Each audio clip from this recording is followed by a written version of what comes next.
El manejo de la pandemia, la controversia, la polémica, cómo hicimos las cosas, aquí en Al Buen Entendedor. Déjeme comenzar por el contexto, lo acabamos de ver. Un estudio encargado por la Organización Mundial de la Salud a una institución estadounidense nos revela que en México no hicimos bien las cosas en el tema de la pandemia. La polémica es ya vieja. De hecho, nos parece mucho más antigua que el mes de marzo de 2020, cuando comenzamos con la historia de la pandemia en México. La cifra es catastrófica. Tenemos, de acuerdo con la cifra que nos dan todos los días, alrededor de 210,000. Vamos a cerrar los números, si usted me permite. 210,000 fallecidos por la pandemia del COVID-19. La cifra negra, que incluso reconoce el INEGI, se dispara. Estaríamos hablando de más de 300,000 personas que han fallecido a causa de la pandemia, pero cuyo registro no está quedando en las actas de la Secretaría de Salud. Hay quienes aseguran que esos 300,000 son muchos más y se atreven a contar hasta 400,000 mexicanos que han perdido la vida en el último año debido a la pandemia del COVID-19. Cada vez que la autoridad lo aborda, y mire que esto sucede prácticamente todos los días, se asegura que nuestro proceso de vacunación ha sido el adecuado, que no fue necesario tener más pruebas de detección, que se ha brindado atención total a los mexicanos y que nuestras instalaciones de salud han sido suficientes. Usted puede creerlo o no, y puede tener fe en lo que ha dicho Hugo López-Gatell, o creer que ha sido un pésimo funcionario irresponsable de la lucha oficial contra la pandemia del COVID-19. El hecho es que este último informe señala que 190,000 mexicanos que fallecieron ya pudieron no haber corrido este destino fatal. ¿Por qué? Porque el sistema de salud mexicano pudo haber actuado de otra manera.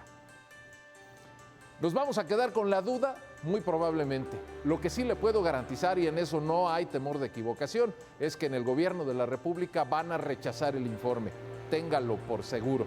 Lo van a rechazar Hugo López-Gatell, el secretario de Salud, y claro, en primera línea, el presidente Andrés Manuel López Obrador. Mientras esto se convierte en discusión, estamos a las puertas de lo que puede ser una denominada tercera ola de contagios.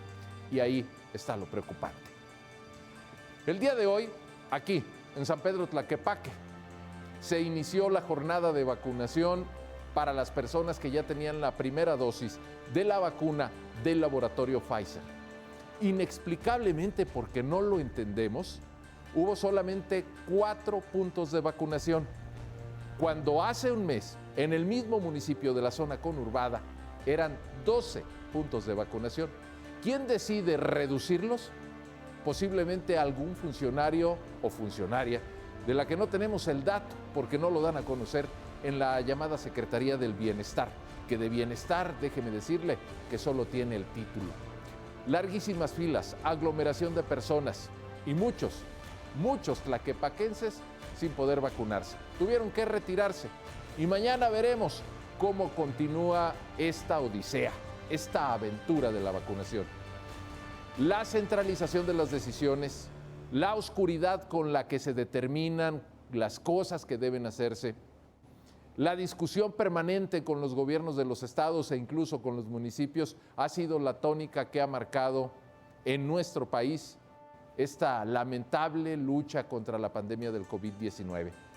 Dijo alguna vez el presidente que comparar no es útil porque hay muchas diferencias entre el nuestro y los otros países.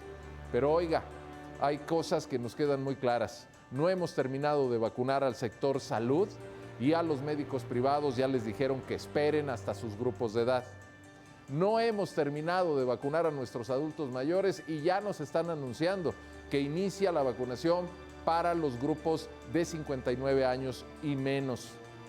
No tenemos certeza de cuándo vendrá la segunda vacuna para quienes han recibido la primera y ya tenemos preparado el calendario para empezar a vacunar a los maestros. En fin, que todo esto es un soberano desbarajuste y seguimos a la espera de tener suerte y que no nos toque el contagio. Así de simple, así de demoledor es el informe y así de triste es la situación de la lucha contra la pandemia en México.